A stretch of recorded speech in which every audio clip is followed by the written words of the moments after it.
Magandang gabi mga kaibigan, update po tayo ngayon sa lagay ng ating panahon para bukas po ito para ma-monitor tayo at alam natin ang lagay ng ating panahon.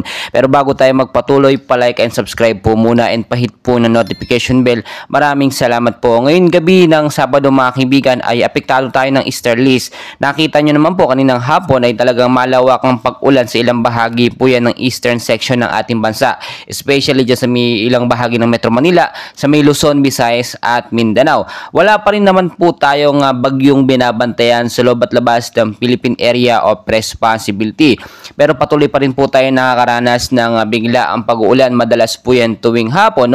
Maulap din ang panahon minsan na ating nararanasan. So forecast weather condition natin, narito po yung mga update. Posibleng hanggang bukas pong epekto nito. So maging handa po tayo at alamin ang ating lagay ng panahon.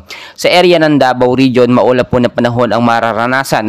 Posible po bukas ng hapon maulap at posibleng magkaroon ng mga isolated light rains to heavy rainfall pagdating naman sa gabi. So dulot po yan itong easterlies na patuloy pong nagbibigay ng pag-ulan sa ilang bahagi ng ating bansa. Easterlies po yung mainit na hangin na nanggagaling po sa karagatang Pasipiko ang siya nagbibigay ng moderate to heavy rains pagdating po yan sa may gabi mga kaibigan.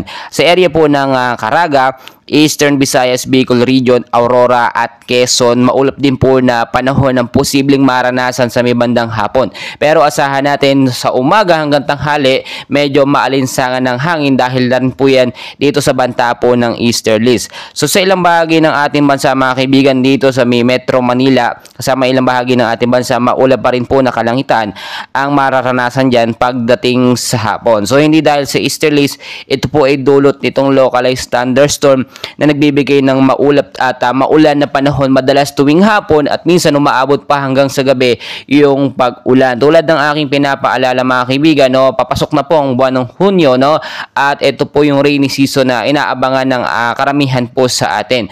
Do gusto naman natin maging malamig ang panahon at hindi po mainit, pero rainy season asahan natin posibleng isa hanggang dalawang bagyo ang pumasok sa ating Philippine Area of Responsibility sa papalapit po na buwan ng Hunyo mga kaibigan. So pinapaalala ko mga kaibigan, kung kayo may mga lakad o galing alamin ang alagay ng ating panahon. Always know the weather before you go para safe at handa po tayo lagi sa anumang pong banta ng panahon.